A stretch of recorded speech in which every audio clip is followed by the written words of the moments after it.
Bengals draft with Joe Goodberry coming up next on the Wincinnati Podcast.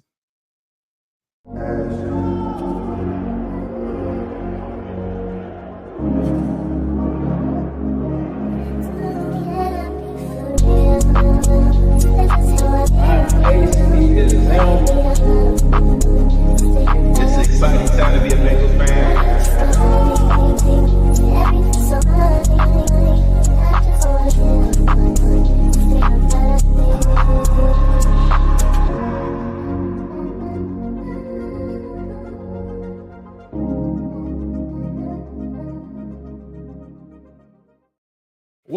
Welcome to the Wincinnati Podcast. I'm Ace, he's Zim.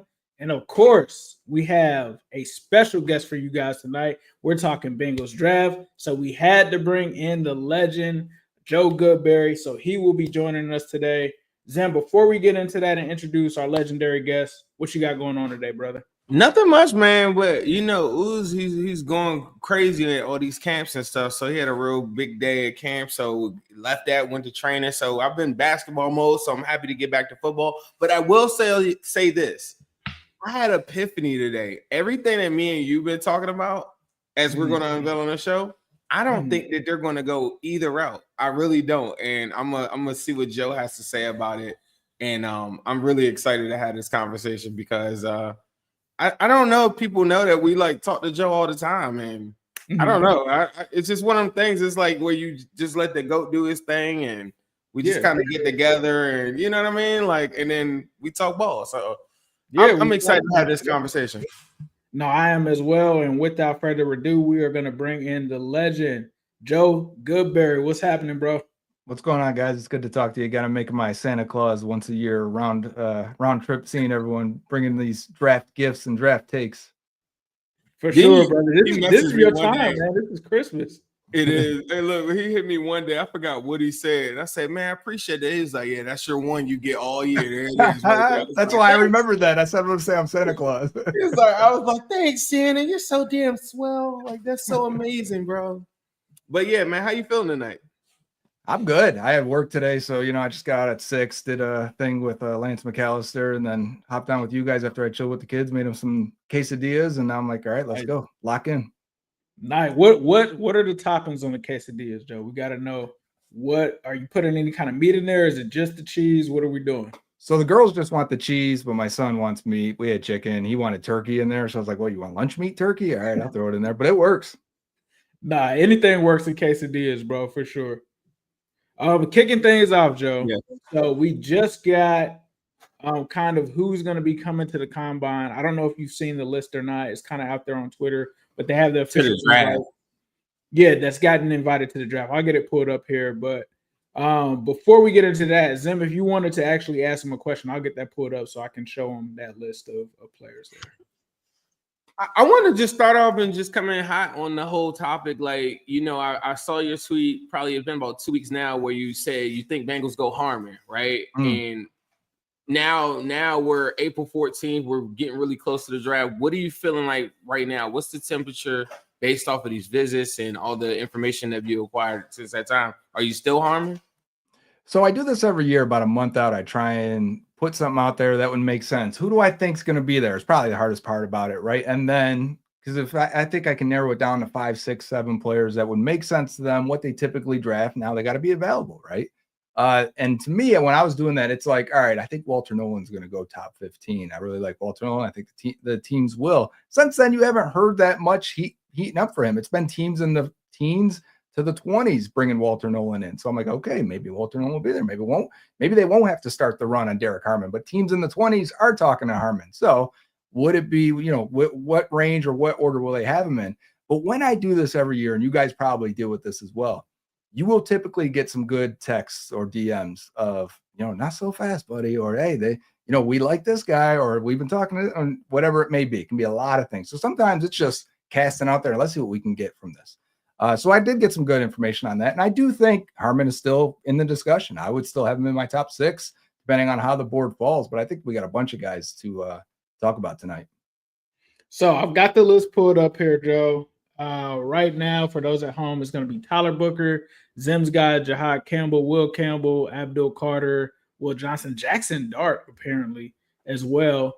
Of the teams that you see up here on this list, do you think any of them will realistically be taken by the Bengals? Sure. I think Tyler Booker has a chance because they've drafted guys that like Andre Smith. They've drafted guys like Billy Price, Jackson Carman, Jonah Williams, guys who did not test or test well at all at the combine. Like, it has not affected them. They rely on the tape when it comes to it. Now, last year gave us some hope that maybe they're going to go with some athleticism when they drafted Amarius Mims and Matt Lee. So hopefully they look past Tyler Booker, because a guy of his profile typically does not pan out to be a plus level starter in the NFL. And it's all due to his athleticism. The surprise here, though, I think for, do they go that way or not, is I wonder if Josh Simmons, if they view him as a guard. I think Josh Simmons is great, but he's coming off a knee injury. I think Malachi Starks could be a pick for them. I think Michael Williams could be, Shamar Stewart, even though I'm not big on them. And then, of course, Jihad Campbell. All's going to come down. Campbell is going to come down to his health. You hear things about both shoulders, not just the one currently. He had a full repair on the one, and he's got potentially a degenerative knee issue. That can put him into round 2. We've seen these guys fall a full round when this happens in the draft. And so where's that going to put Campbell? I don't know, because Campbell on our spreadsheet is number 2 overall for the score. Sam, how do you feel about Campbell? You know you love Campbell. When the Beast came out, I saw the knee scope in 2023.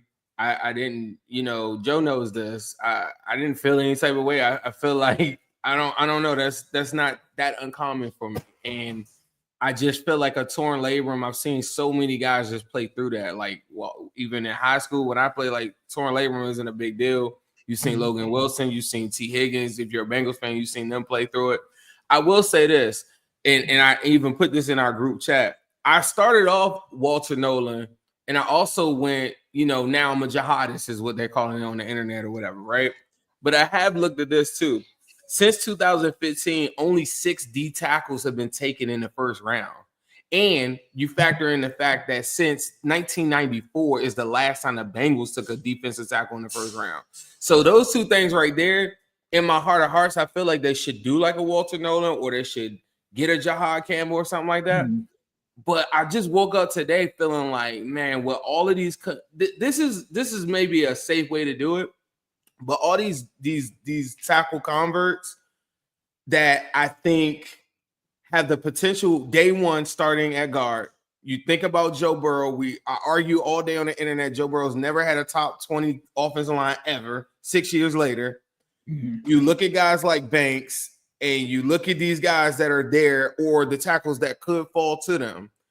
It's a cheap way to supplement too. What happens where Orlando Brown starts to fall off a little bit, or what happens if Orlando Brown starts to ball out to a Pro Bowl level, All Pro, and they don't want to pay it? Then they take the left guard, so to speak, and then move him to left tackle. It's like a cheap, effective way to kind of do what I've been saying the whole time for Jihad Campbell's go-to for one. I just woke up today and just was like, I can't see them. As much as I want them to take Jihad Campbell, it is for them, it's so out of the norm, and taking the tackle is super out the norm. That's why I woke up thinking, like, I think that they're going to take an offensive tackle. Yeah, I think, like what Joe just said, it doesn't seem, with him not being a part of this list, Walter Nolen, you have to wonder if he's really a lock to go in the first round or the second round. I would take him at 17, but the guy that I'm looking at on this list, which I think there's a lot of questions with a lot of these guys, but it's Will Johnson for me. Like, he just worked out this morning, but who knows who was there, how things went. Like, Will Johnson, to me, shouldn't even be anywhere near 17. And if he is, I just think that the Bengals, that position, I'm not as sold as other people on CTB and some of our secondary from that perspective at the cornerback position, especially with Dax Hill. You talk about him going into a situation where we don't know if we're going to extend him in the future. And you're talking about a guy like Will Johnson being there in a corner class that isn't great. I just think that that's pretty good value, but I don't know if Will is even going to make it there, because he's like, Joe, what are you thinking? Do you think Will is even going to be there at 17?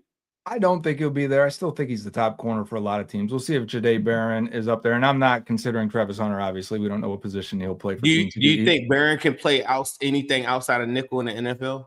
I think he's a nickel, and there's nothing wrong with that. That's going to play a lot. I think some teams may say, yeah, we'll try him outside. And I think we just saw Kyler Gordon get an extension, right? When Kyler Gordon was coming out, it was like, he's a nickel. He's a slot. Well, then the Bears waste 2.5 years of him playing outside before they realize, oh, yeah, he's a slot. Oh, he's a real good one when you get him inside. I think Jahdae Barron is going to be the same thing. We're probably dealing with the same thing with Dax Hill. But I think Will Johnson is more of an off zone. Let him face the quarterback and read what's going on and let him jump routes. I'm not sure he's a great fit. So I wonder how they're going to view that. Do they just say he's a top 10 guy? We'll figure out our defense around a guy we think is a top 10 player because, I mean, they don't have a lot of high-end defenders. They're going to remake this team around the next few guys they acquire more than likely on the defensive side. But at the same time, not running that 40, I think, hurts them a little bit. They typically draft fast corners. And if Will Johnson has speed questions and now fitment questions, I think they may let him go. He's actually 36th on our board on our draft spreadsheet. Whoa. Interesting. Let me ask you this.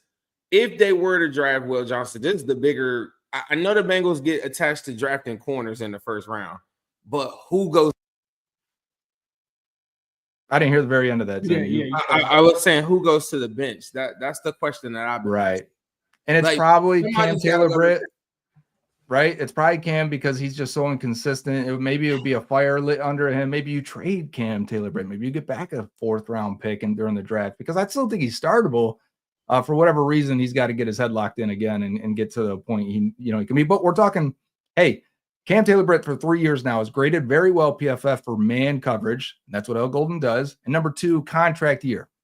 These guys typically play in the NFL. They're very best in this year. So there's opportunity here for Cam to really ball out this year. No, for sure. In terms of the edge rushers at 17, is there anybody that you like in particular? For edge rushers, I love Mike Green and I love James Pierce as edge rushers. And both guys are a little bit different. Pierce is a little bit longer, a little more angular. I think Green can run around the circumference of a dime. His agility is crazy. And I would like that. Green plays both sides. Pierce plays both sides. It would fit well with Hendrickson. I think they could be centerpieces for you. But at the same time, Green has character flags that you got to figure out in his history. Pierce wasn't well liked at his own team in Tennessee. He was considered an outsider, hard to coach, or some of the things you're reading. And his consensus has gone from like 12th ranked overall to out of the first round. So is he now a 2nd round pick? We've seen Pierce. I think it was Matt Miller from ESPN gave Bengals to Pierce at 49 at one point. So if it's not those guys, if I can't have them, I don't want Shamar Stewart or Michael Williams at that spot. I want a guy that can rush the passer. Now, I hope he can rush the passer because he's got long arms and he's athletic. We did that with Myles Murphy. We're still waiting in year 3 for Myles Murphy to put that together, and maybe he will. But can you do that again? Can you draft those guys again? I'm not into it. The next guy for me would be Donovan Izaraku out of Boston College, and he's considered more of a late 20s pick. But I think he's good. I think he's super good. You can watch one game, and I put it on Bengals on the Brain. He had 14 pressures and 3 sacks in this game. It's a fun game to watch. No, I think Donovan is definitely my guy for sure. Yeah. I think, especially in a draft where you only have 6 picks, you could move back, get him. I'm with you, man. I'm not on the Shamar Stewart train at all. Michael Williams. I think the Bengals need somebody that's going to be instant impact. We can't take these chances on guys that may develop into something in year 2, year 3. We need somebody that's going to make an instant impact, especially given the circumstances surrounding Trey Hendrickson. And before we get to Zim's question, I just want to ask you, with the Trey Hendrickson situation, because now it's Jason LaCanfora also saying GMs and executives are expecting or predicting that the Bengals could move Trey if they don't get the extension done. How do you see that situation kind of playing out with Trey Hendrickson? I still think he wants to be here. I still think the Bengals want him. So that's the first step, right? Of things usually work out. Number 2 is the Bengals are notoriously hard to trade with because they value guys over what another team's going to say, look, he's going to turn 31. We have to give him a new deal. We're not going to give you what you think he's worth. And we've seen this for years for Bengals players that were like, hey, you could trade this guy, that guy. They never get the offer because they value a guy here. And teams are like, let us get a discount. You're not going to extend him. It never lines up. That's why they don't make trades. So I still think the draft is going to come and go. Nothing's going to happen. And then the summertime is going to come around and they're going to come to an agreement. It sounds like the Bengals really lowballed him with a 1-year, $25 million deal. Not sure what you guys heard, but that's what I heard. And if that's the case, he just wants a fair offer. It sounds like 30 to 32 million, multiple years, maybe some guaranteed into year 2 would be nice since he hasn't had that in 2 contracts yet, the original one and his extension. And if they can move a little bit towards that number, I think a deal will happen. I want to talk about like it kind of piggybacks off of this. It's not, I guess it's not really, a question, but don't you see a scenario though, like later on, because of the beginning of what you said, the two parties like each other, right? Like Trey likes the Bengals, Bengals like Trey. They're just far apart, maybe on the length of the contract, is what I've heard, right? Mm-hmm.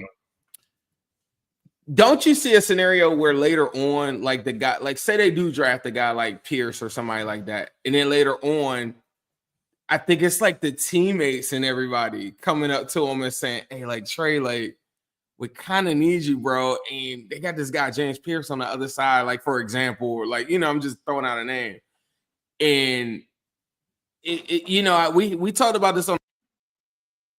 Oh, cut off. I was saying we talked about this on the last show. If I'm the Bengals, what would make me trade him? Like, there's nothing that makes me want to like that. Like, there's no reason for me to trade him. I just don't get that part. Especially if you're trying to win, right? Are we not here trying to win a Super Bowl this year? And then everyone's going to say, everyone in that building, sure, they didn't fill every hole in free agency. They didn't, pack the roster and squeeze the cap as much as possible this year, like they could have. But they still think with Joe Burrow and their weapons, they got a chance to make a run for it. You don't make that run without Trey Hendrickson ending a few games, and that they need that because they're already a bottom 10 or so pass rush. You can't let Trey go and expect that to change.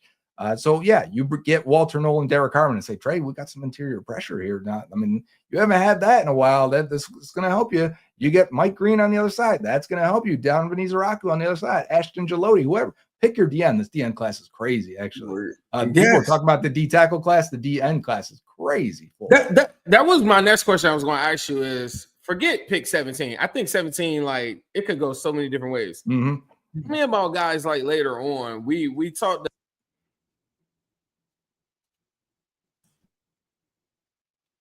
I'm sorry, my microphone. We talk with guys like Tony Pauline and all these, like draft gurus and different things like all this time. And we never really got into like the nitty gritty of who are the guys, because the class is deeper. Just like I feel like the tackle class is kind of deep. Who are the guys like later on, like rounds 4 or 5 that justify you not taking an edge at 17? Yeah, so I just pull up the edge sheet on our spreadsheet here, which will be available for everyone this Wednesday. And so we've got Ashton Gilotti with a first-round grade, okay? And Gilotti is currently 96 on the consensus out of Louisville.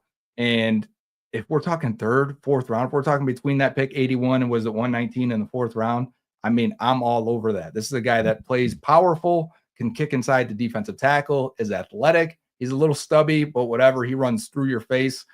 He's highly productive and athletic. That's what you want to look for in this situation. There's other guys too. Landon Jackson's supposed to be like a second rounder. Princely Uman-Milan's supposed to be a second rounder. But in the third, fourth round, Antoine Powell-Ryland is supposed to be a fifth round pick out of Virginia Tech. Super productive edge rusher that's got a bag of moves, can run every single thing from a cross chop to a spin move to every other move you're going to see. And he's a speed edge rusher. I think that Braden Swinson's going to go round 2 out of LSU. Maybe round 3, 73rd on the consensus right now. So maybe he gets to 81. Josiah Stewart's supposed to be like a 4th round pick out of Michigan. And that's a power, smaller guy, kind of in the mold of like a Robert Mathis, Elvis Dumerville, if you remember, about 6'1", 250, but with power and will run through a blocker against the run, which is usually a good sign. Then you got small school guys like David Walker, Central Arkansas. He's going to be 25. Well, you put on David Walker's Central Arkansas tape, and he was at the Senior Bowl too, and he looked good there. But his tape is probably the craziest tape of anyone because he's just absolutely killing these guys. They're going to be future lawyers and doctors and whatever else they're going to do. He's absolutely murdering them. And I think Jack Sawyer is going to be a late third round pick. So people, a lot of, Bengals fans or Ohio State fans, well, what about Jack Sawyer? I think he's going to go later than what you think because of his size and because he doesn't have a trait really to hang his hat on other than trying hard, which is great. We like that. But, I think he's more of a third, maybe even 4th round pick. I like JT more than Jack Sawyer. Yeah, I heard a lot of Bengals people saying that. What are your thoughts on JT? I think he's better completely. I think he's a better player versus the run, more consistent player versus the run. I think he's got more power in his hands. I think he's a little bit more athletic, a little more bendy. I thought he just flashed more often. I watched them together and didn't, at first I was like, all right, Jack Sawyer. And then I'm like, oh, they got other guys. Let's watch Ty Hamilton too. Let's watch JT also. And I thought JT flashed much more often. In fact, if I pull up my sheet here, JT gets a 78.2 score for us, which means he's got future starter upside, where Jack Sawyer gets a 71.4. So anyone under a 73 for us has had about a 10% hit rate over the last 6 years of doing this. So the hit rate for Jack Sawyer to become a good starter is pretty low. It's more than likely he's just a complimentary piece. The other position I was going to look at, like I said, I'm a big Jihad Campbell fan, right? And I think that the Bengals could change their whole entire identity. I think that they can change what they do and get a leader and not a piece. Like, I feel like a lot of these guys that we're talking about at the beginning of the draft, they're just a piece on the team. And we're watching all of these teams in our division go get their Ray Lewis, go get their TJ Watt, go get their leader of the defense. I feel like Jihad Campbell represents more than a position. Say the Bengals don't go that path, which would be a little rare for them to go linebacker first round.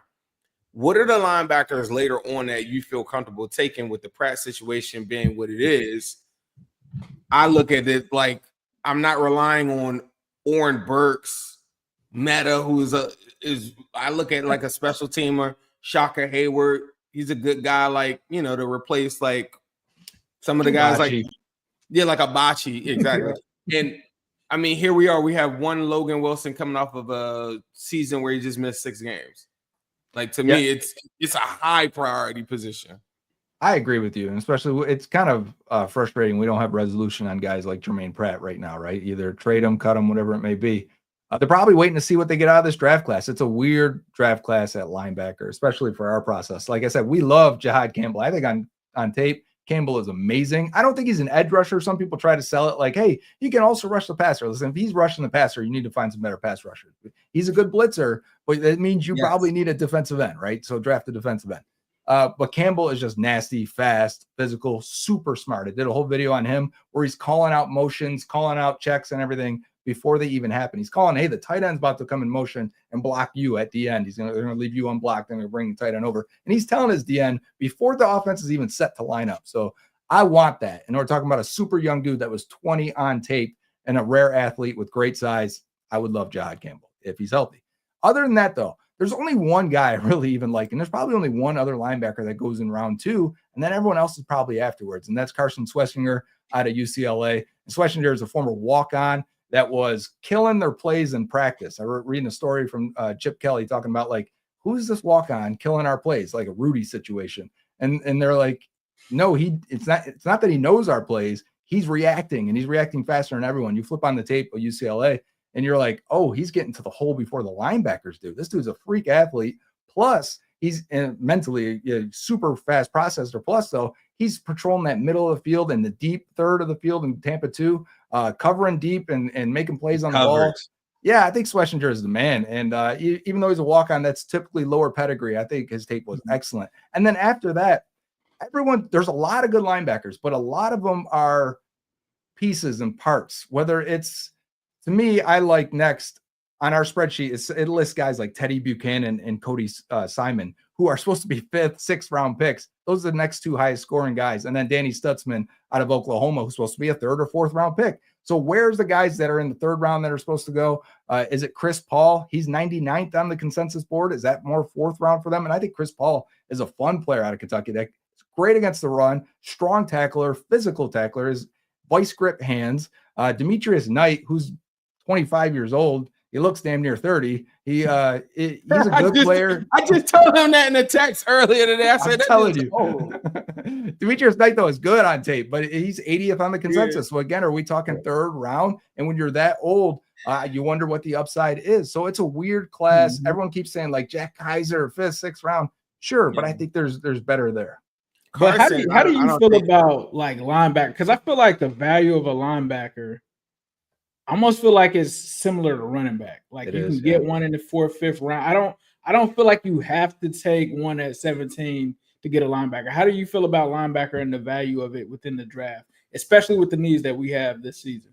Yeah, they tend to end up being like running back a lot. And I think safety is similar. Those 3 positions are losing value a little bit. You typically don't want to draft those guys in the 1st round unless they're special, why we're even talking about Campbell, because Jihad's special. People are writing in there Smeal Mondin and things like that. It was a great cover guy. You get that guy in the 5th round, 4th round, 3rd round, whatever it is. You can find complementary pieces that maybe this guy's really good against the run. Maybe that guy's really good in coverage, but you like to have one good linebacker, and we have that in Logan Wilson now. I think Logan's still a good player. And then you maybe piece that other position together with a guy in the 4th round and Oren Burks, and maybe even Jermaine Pratt stays for another year. Who knows? And you get him back with Al Golden. Maybe they figure it out and maybe they make amends because now you're cutting him. It's going to be pretty late for him to find a job and get a starting spot. So he should embrace a role and embrace more of a rotation. And maybe he's just an early down run defender. And you draft a guy like Smeal Mondin who can cover. Right. The guard position, bro. I feel like the Carson Ruiner. I like Carson a lot. I just don't think he'll make it to 49.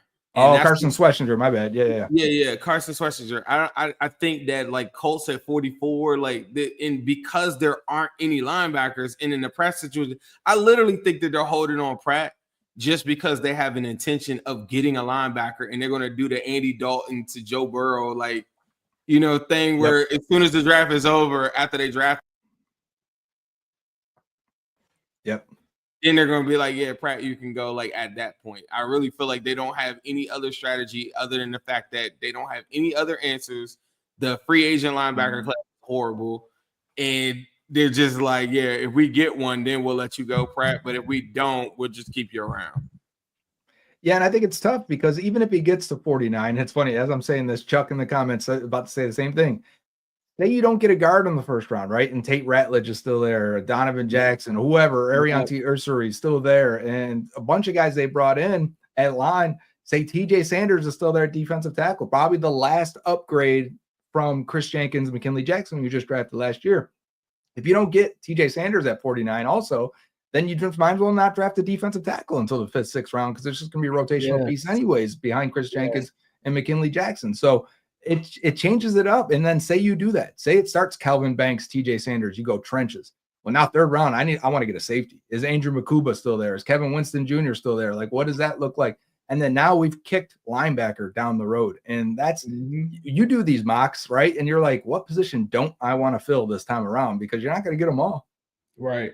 Yeah, I completely agree with you there, Joe. Guard. Bengals are in a horrible position right now at guard, in my opinion. Which guards appeal to you? And they also need a guy that can also possibly play swing tackle because you talk about Mims being hurt. There may need somebody to be able to play both of those spots. What are your feelings in terms of guards? Are you taking 2 or are you only taking 1 in this draft? Listen, I would take 2 if you could, if the right guys are there. I'm all for protecting Burrow and trying to put up 40 points if we can do it. You know what I mean? I don't expect this defense to magically get better in 2026. I think it'll be better. What I should say is I don't expect it to be magically elite, right? All of a sudden, we're leaning on this defense. You just look at the talent level they have. Even if they spent all 6 picks on that defensive side, you would say that, man, the Eagles last year would still, boat race them in terms of talent on the defensive side. So they're still missing that stuff.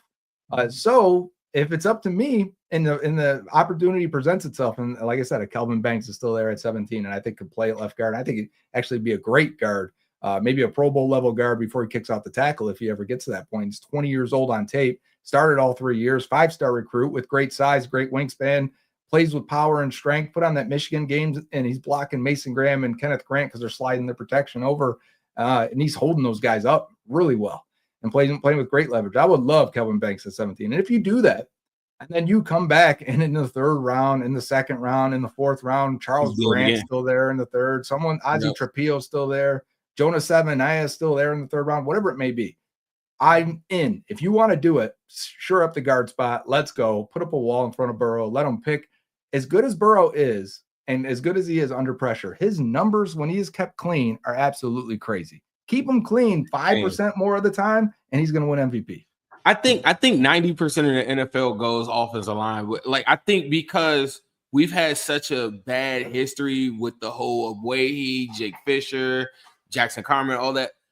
I think it makes Bengals fans a little bit reluctant to even pull that trigger because I think that's what I said. I woke up today and I was like, why are we really fighting this? If I have a premium, we took the chance on Mims, said forget the injury stuff, took a chance and took the best player available.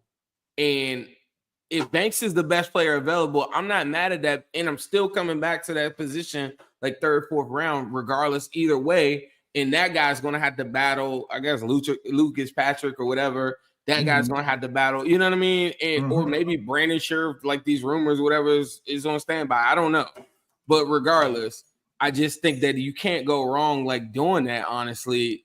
The Jihad Campbell stuff for me is kind of to your point where I don't think the defense is magically going to get better. Like, I love Walter Nolen to death. I don't think he changes. You know, like they got to become elite players in order to change it, right? And that ain't happening as rookies typically. Right. Exactly. And I'm just like, what's a guy? Because remember, we're losing probably our best playmaker in Mike Hilton. So what's a guy? And I know a lot of people are like, whoa, yeah, like that's a guy that was giving you all the run blitzes and making the most impactful plays. Him and you could argue maybe CCB with interceptions and playmaking ability.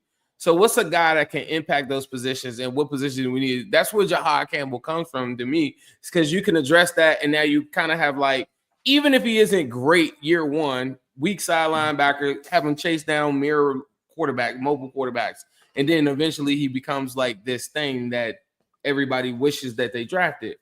But that's the thing to me. Is like, if they're not going to do that, it's got to like that. And I guess that brings me to, I want to ask both of y'all my next question.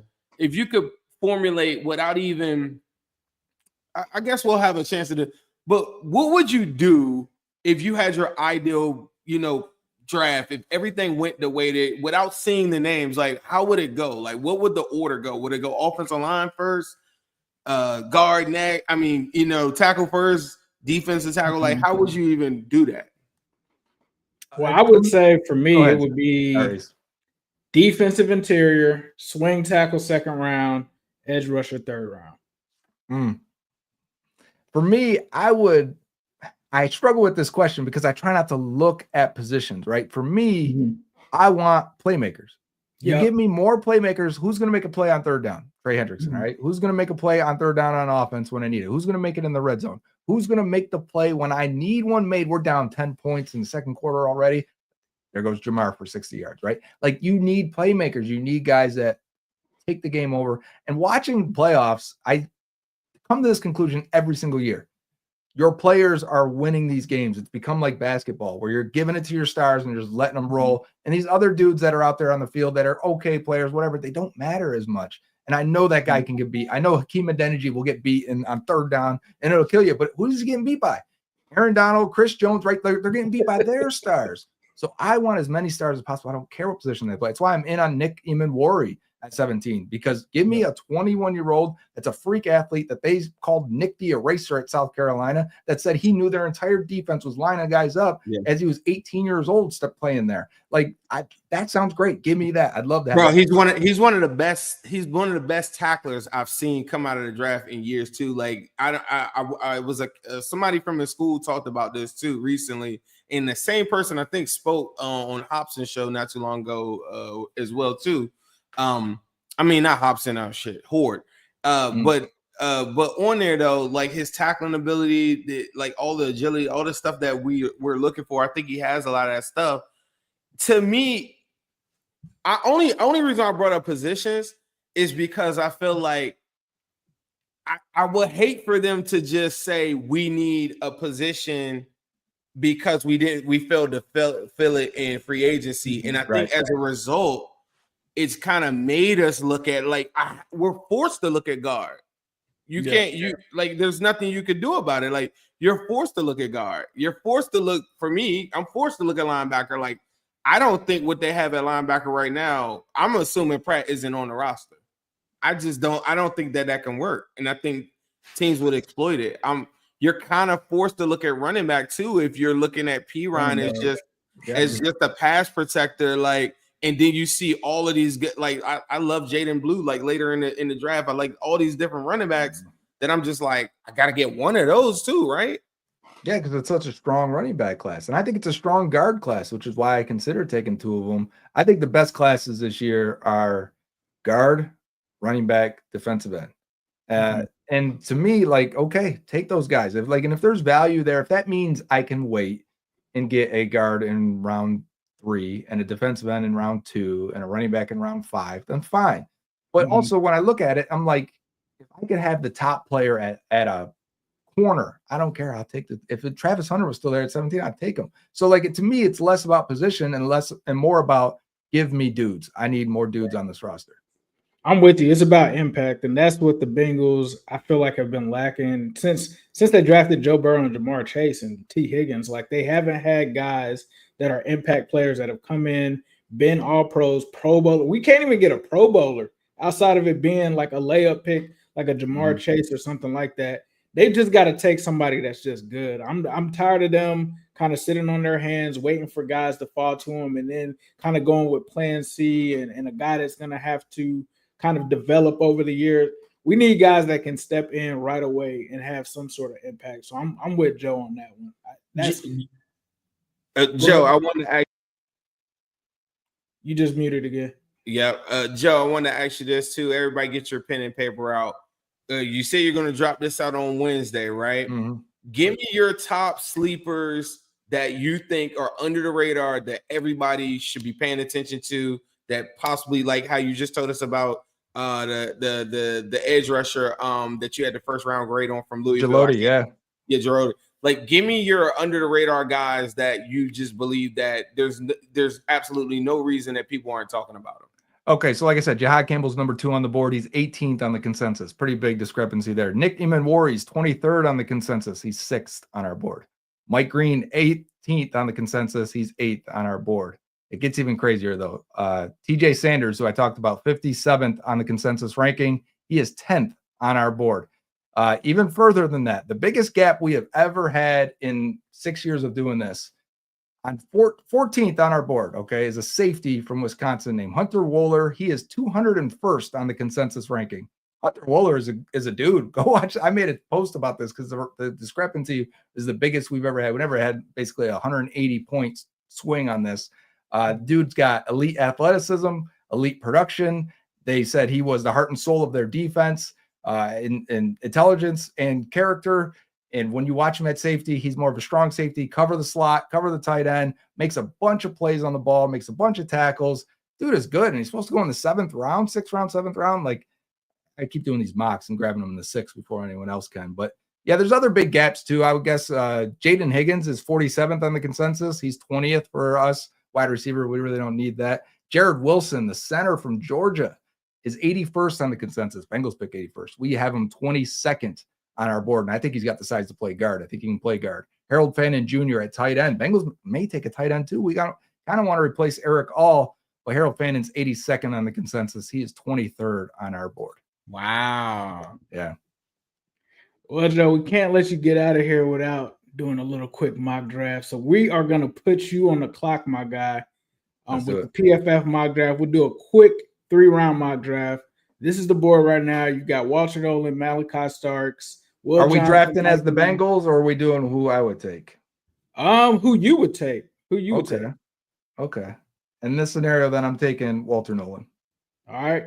I'm with you. I would consider Green. I'd consider Malachi Starks, but there's quite a little bit of questions on both there. And I think getting a safety later, I'd rather take the premium position at D tackle. I haven't heard Omar Norman-Lot's name at all today. That's a guy like a lot. He's got some character stuff, bro. He's got some character stuff with him. And a knee issue as well. He's only played about 280 snaps at most in a season. So I don't know where he's going to get drafted, but he's good. His flashes are crazy, as good as anyone else. Kevin Winston went to school right down the street from my school. So he's like a neighborhood guy that everybody loves around here too. His injury was a little cautionary. I've been told by his family and friends that I need to let everybody know that it's not as serious as everybody made it seem too. So if you're a Kevin Winston fan or whatever, make sure you keep an eye on that guy. I had a first round grade on him before the injury. Yeah, Winston would have been a first rounder. And I think the injury happened. So people, kind of lost track of him a little bit. But him coming out at the pro day at Penn State, running a 4.51 or 4.5, depending on who you talk to, just 6 months removed from the ACL surgery is crazy. I think you buy low here at pick 49. You take Kevin Winston Jr., who I want ace here, and then say, we're getting another guy who I think would be a first-round pick in most drafts. And then the only heartbreaker there is I really like Andrew Makuba, and he's still there in round 3. But it is what it is. You know who is still there, though, is Tate Ratledge, who I think is a plug-and-play guard. We've got a close to first-round grade on him. Where is he actually on my sheet? Let me look it up. Is that realistic, though? Are we going to see it? Okay. He's 42nd on our board. I think he goes top 50, 55. So let's see what other interior offensive linemen are here, just so we can maybe try and keep it a little bit more realistic. See if there's anyone else that grades really. Like I said, Jared Wilson grades super high for us. And I think he can play guard, no problem, because Wilson isn't small. He's a big center. He's 6'3", 310. I would take, if we want to be realistic and say he's still there, Jared Wilson, like I said, 22nd on our board. We're getting 3 guys who I think are first-round quality players. Yes, sir. That is why he is the legend, the draft guru. Oh, you're supposed to put him in a grinder, bro. You're supposed to make him go 7 rounds. What was this 3 weeks? I mean, 7 rounds. Okay. I don't know, man. 7 rounds is a little much, bro. We don't even have a 7th round pick, do we? Which one? No, we don't have a 7th round. We traded it. But he was flying through it. Look, so we've been doing a fan series where we let a fan come on. He was talking a little bit, but you see, Joe he went through those picks really damn quick. I thought you were going to put him through the grinder and really put his knowledge to the test right here. He's got a sheet up and shit. We could have went 6. I know Zim loves spreadsheets too, so I can't wait to send it to him personally. Love a good spreadsheet, right, Joe? We had some funny, like we got some good stuff that we've talked about over the years. I said, yeah, we've had some good conversations. I'll tell you that, some good battles, no doubt. But Joe, so before you go, give me your updated prediction. Who are the Bengals drafting at 17, and who are the Bengals drafting at 49? So I still think Harmon's going to be in that discussion. If it was me and I was thinking about it and I had to narrow it down, I'm going to say let's hope Kelvin Banks is still there. Let's hope Walter Nolen, Derek Harmon, Nick Emanwari, and Malachi Starks, right? If I'm thinking the other guys may have injuries or character issues, let's put them on a sub board. It's hard to predict them to take Jihad Campbell or Mike Green or anyone like that. So I say those 5, we got a decent chance to be picking one of them. Are they going to throw a curveball and take a Gray Zabel? They don't typically take small school guys in round 1, right? So we're talking big guys. And I think Kelvin Banks would have, similar issue to Amarius Mims. Mims would have been a top 6 picks in this class. Why? Because they're not guys that are that size, right? They're no tackles this big. I think you get the top guard, in my opinion, is Kelvin Banks at 17. But I'm going to say, if I got to predict, I think he's gone. And I think the selection at this point now is Walter Nolen, that they take the power 3 tech that they have not had since Geno Atkins. Typically, when we talk about these athletic 3 techs like Kalijah Cansey, Johnny Newton last year, they don't have the power. Typically, we're like, you know what? They'll become better against the run. I ain't really worried about it. Let's get the pass rush. Let's get the pass rush going. Walter Nolen is the opposite. He is a powerful. He grades well as a run defender. He gets under dudes with leverage and strength. He's got to develop more as a pass rusher right now. And I think he will. He's got all the signs that he will in his flashes. So I would take him at 17. So I'm saying, as of now, I think Walter Nolen is the pick. Oh, you asked for round 2 also then. So if I'm going to do that, then I think in round 2, they go offensive line. I think it's Jonah Savanaya out of Arizona. And I'm hoping I'm pronouncing his name correctly. And I think he was a tackle that has played some guard as well. He is 21 years old, tested better than expected. That's typically a good sign. You've played for 3 years. You've tested well, and you're 21. Typically, those guys go a little bit high. But his tape is clunky at times. He doesn't always know where the second level guy is. Where's that linebacker? Oh, there he is. Let me reach out for him. He falls on the ground a little bit more than I'd like to see. But again, when you're 20 on tape and you're 330 pounds, typically that it looks like that. So I'm not against it. I think his upside is really high. And I would say they start off going trenches, D tackle, offensive guard. Joe, where can everybody? Go ahead. One last question, Joe. I feel like I got to ask you this. All right. Are the Bengals going to still take a receiver? I'm going to say no. I mean, and that's probably the more rare than them actually taking a receiver, right? We feel like 2 out of 3 years they're pretty much taking a receiver and doubling up at times. I'm going to say no. I think that if they're taking a skill position, tight end, running back. Yep. Joe, where can everybody check out your stuff? What time is your show? And let them know if they've been in Iraq, where to follow you at. Yeah, on Twitter at Joe Goodberry, on X, whatever you call it. And on the First Star Media YouTube page, every Tuesday and Friday is Bengals on a Brain. It's about a half-hour show, but I sometimes stretch it to an hour just watching tape, breaking down data, whatever it may be, discussions, whatever the topic of the week is, and we dive in as deep as we can. Well, Joe, we appreciate having you on, brother. Hopefully we get what we want out of this draft with the Bengals getting an impact player. We appreciate you once again for coming on. We got to do this more often, bro, for sure. I'm down. Yes, sir. Right, I appreciate you so much, man. Yo, who they?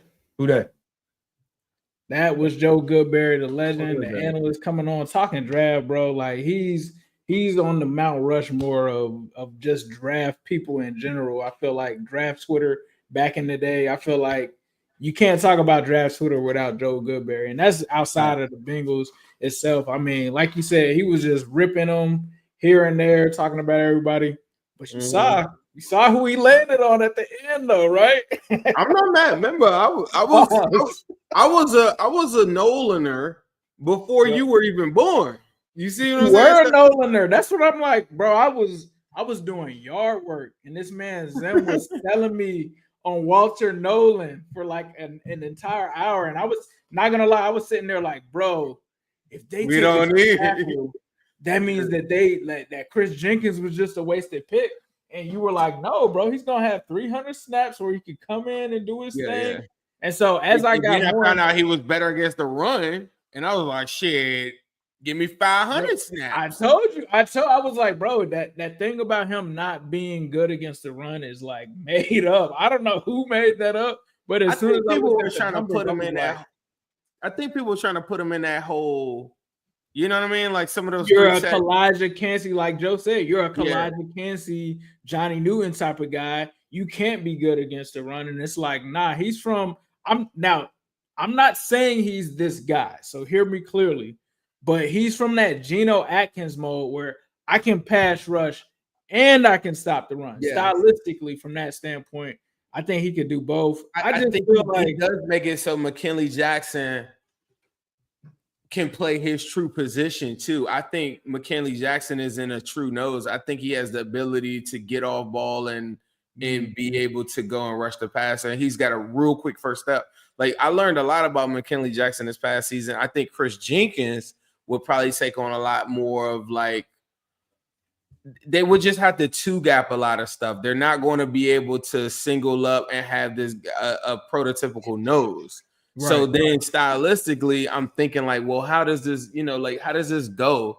And I think you can make it work. It's not the Eagles overnight, but the concept of stacking defensive tackles on top of defensive tackles as far as your depth chart goes, I think that you can't go wrong with that. Yeah, I mean, he's got the 10.9% pass rush win rate. The tackles are there. He's like one of the top people in terms of tackle average. He's ranked third in the class.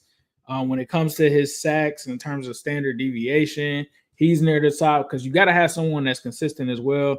Talking about the pressures, he's got it. Quarterback hits, he's got it. I mean, to me, he is one of the top defensive tackles in this class. You talk about the pressure percentage, run stop percentage. He had a 14% run stop percentage in 2022, 12%. He's like, this is double digits, and like double digits in terms of that run percentage, that's very good. 13%. You know, he is near at the top of this defensive tackle class when it comes to that. And we're talking about including nose tackles, right? That's what nose tackles are supposed to do. They're supposed to shed blocks, stop the run. He's able to do that. He's got the pass rush production from that standpoint as well. He ranks fourth in that in the entire class. So, like, when you're looking for someone that can do both, he does them at a very high level, and he's giving you that instant impact, and he's got the assortment of pass rush moves. Like, that's one of the things with some of these guys that we've taken. More. They may have the athleticism and stuff like that, but they don't have any moves. And it's like, bro, like, if all you can do is bull rush me and you don't have a spin move, you don't have like a swim, you don't have anything else other than that, it's like, this is the league, man. Like, we looking for some moves. Like Goodberry said, like, when you get into this bag and it's you versus the other person, Walter Nolen is one of those guys like Aaron Donald in the fourth quarter. I'm trying to get into my bag like Ant at the end of the game, and I'm about to hit you with some of them moves. I got moves. Now, if you ain't got no bag like Jaylen Brown with the left hand, that's the only thing, man. But I think there's different ways that you can kind of go about it, though, at the end of the day. I think Walter Nolen will be a great pick. And I think he is somebody I think that I like it when they go against the norm. So, like, to me, it wouldn't be, like I said, only 6 guys since I forgot what year I said on there have been D tackles and been taken in the first round. It will go against the norm. I still think that they probably go offensive. But for offensive, you talking about tackle or guard? Yeah, tackle.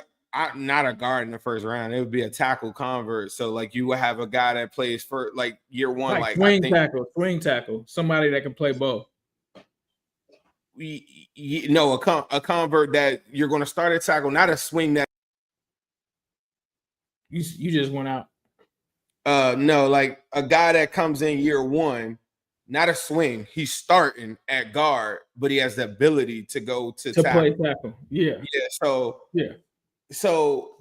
like a convert guy that you come in year one and he could play guard, and then he's the person that takes over for Orlando Brown when Orlando Brown gets a little older in the tooth, and then or longer in the tooth, and then you swap them out. I think that's what my gut tells me that's what they go with, and I'm not mad at that. And the rationale behind it is that you will then come back with a loaded class with a bunch of edge guys, a bunch of D tackle guys, and you could go get and supplement it for like a guy, like he said, you could go get JT later on, or you can go get like these different guys that you do like later on, like the kid from Arkansas. There's a lot of guys that I think can rush the passer like later on that are pieces that you could put as part of the rotation. The difference with the beginning of it by saying Walter Nolen is great, and I think that's awesome. But he's a piece, and I can get away from him if I'm the opposition. I look at a lot of stuff like, if I'm the opposition, what do I not want to see? I want to see the Bengals with Logan Wilson and cover. I want him defending the run, and I want to test out those linebackers in the run game. And sure, I think that they'll be able to stop the run a little bit better with Slayton now on the team. I think that they'll do different things. Even with Walter Nolen, they'll be able to stop the run a little bit more. But if I saw that and I was like the Ravens who have been kicking our ass, I would spread the formation out, get them dudes out in space, and I would run against it. And the thing that I think that Joe was talking about, he was talking about Walter Nolen not having really that many moves right now, which I agree with. He also was talking about like playmakers. To me, I think Walter Nolen could wake up, and I do think he could make plays. I think that Campbell, if given the right situation, like this one right here, will get so many opportunities to make the plays and be able to be identity.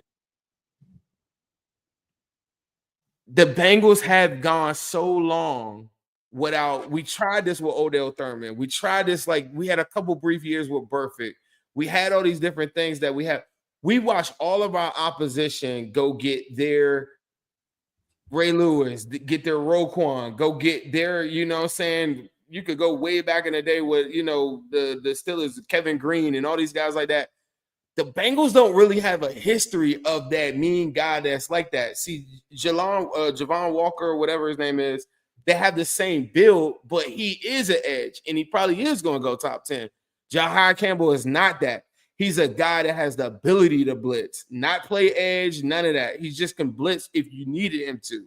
Him shadowing quarterbacks, him being able to call out,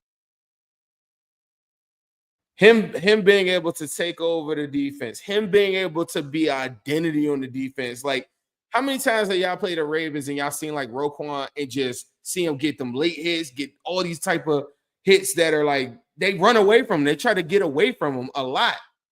You can't get away from Jihad Campbell. Go watch like his games or whatever. Like, he's running down whoever. And these teams that are going after us, that's where they're attacking us at. They attack us with overs in a lot of those games where they're throwing right over the linebackers' heads and they're sucking the linebackers up into the teeth of the defense.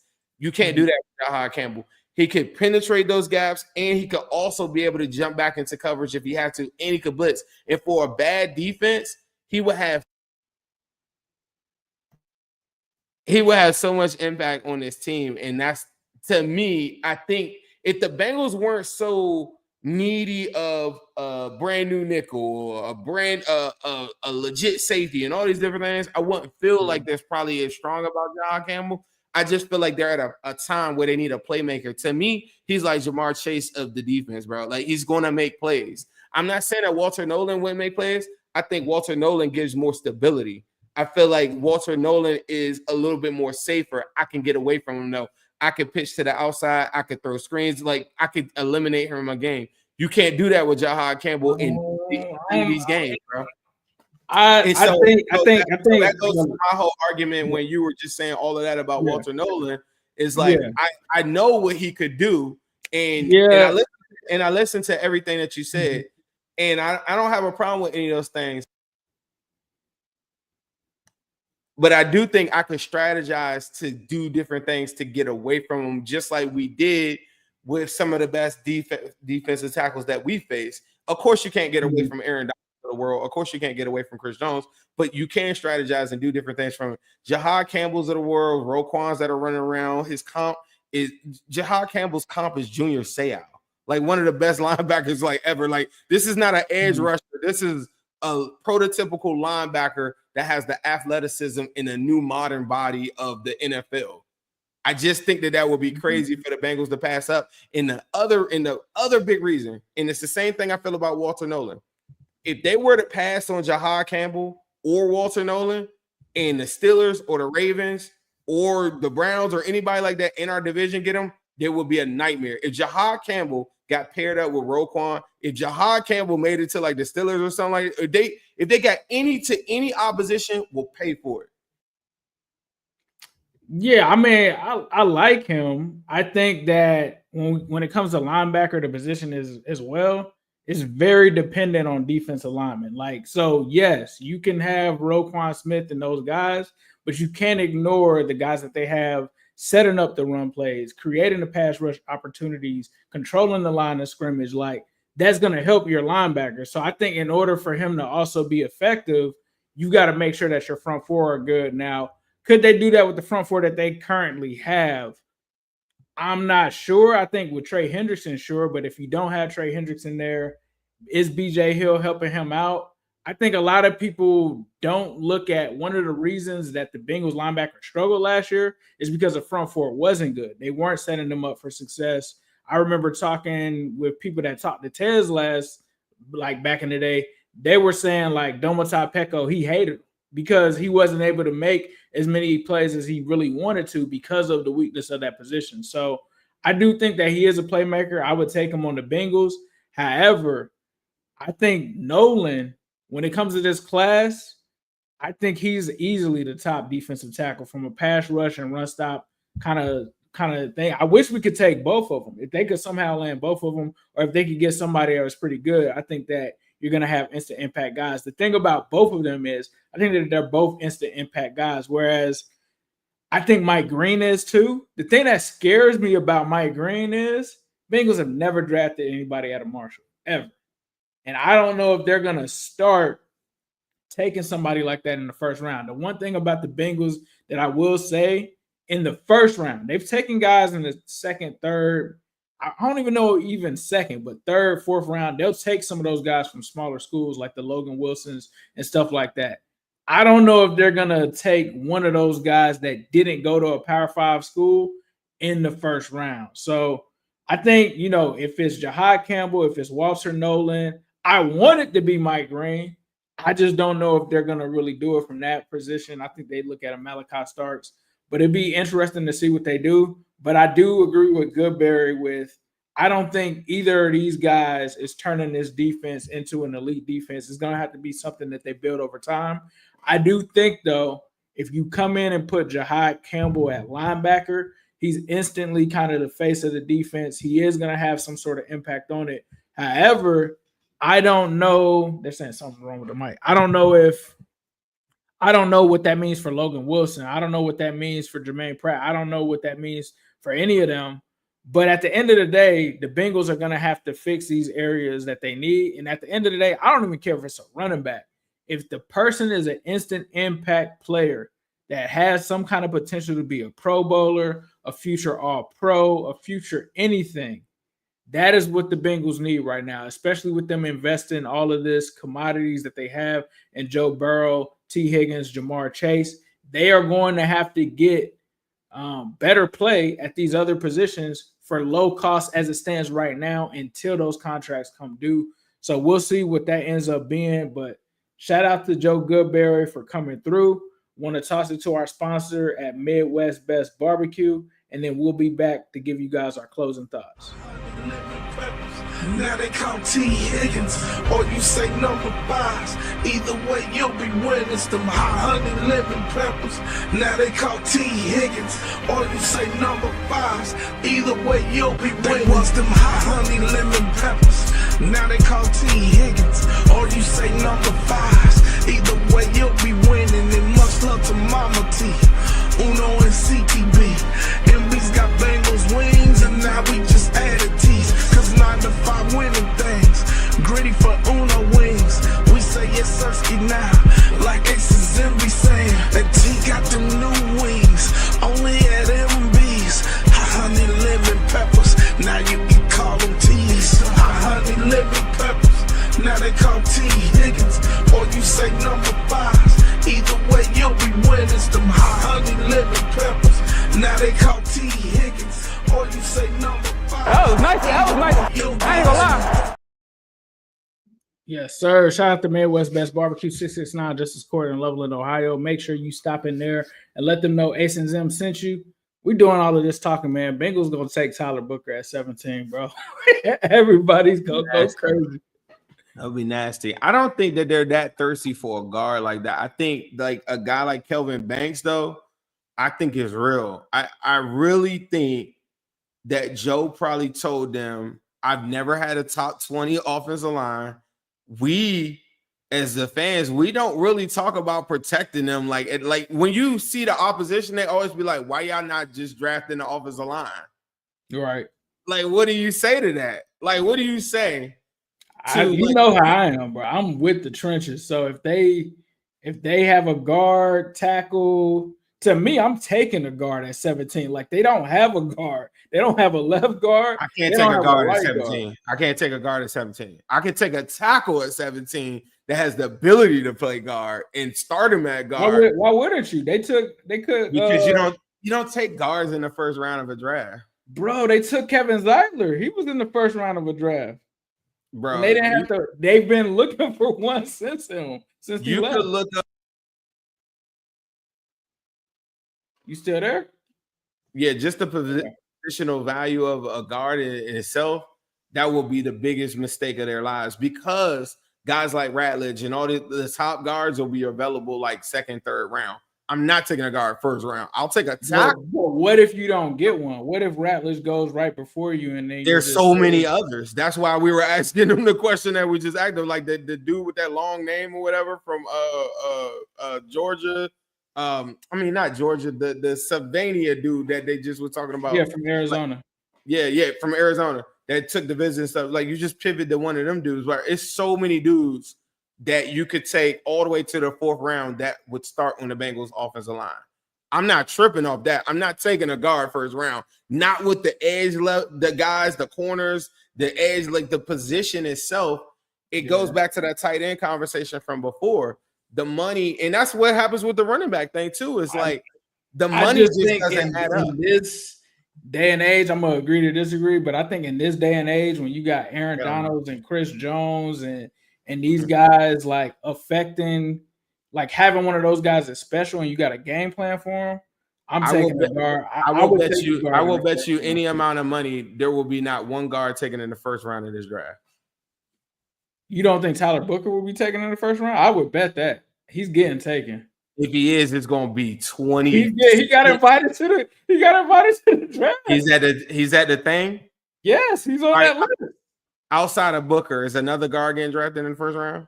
Outside of Booker, and then ask yourself, do you want slow foot Tyler Booker?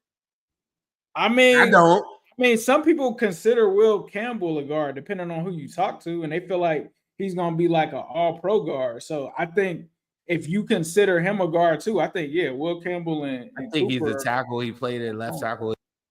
But he got the 33, he got the 32.5-inch arms thing. So that's why everybody's like, he might be the guy that they end up doing. I think, what was it? The Titans ended up taking that one dude that 1 year too. If the Bengals take a guard in the first round, I'm cutting my TV off and I'm never watching the draft ever again. Like, seriously. What if he ends up being like Joe Burrow isn't touched? It will be the biggest. It means Joe Burrow is not touched. Then go get a tackle. Then go give me Banks. I'm not mad at a tackle in the first round because you're taking Banks knowing that he's gonna be a guard for like 2 or 3 years. So he's a guard. So he's a guard. He's a tackle. He's a guard that has the ability to play tackle.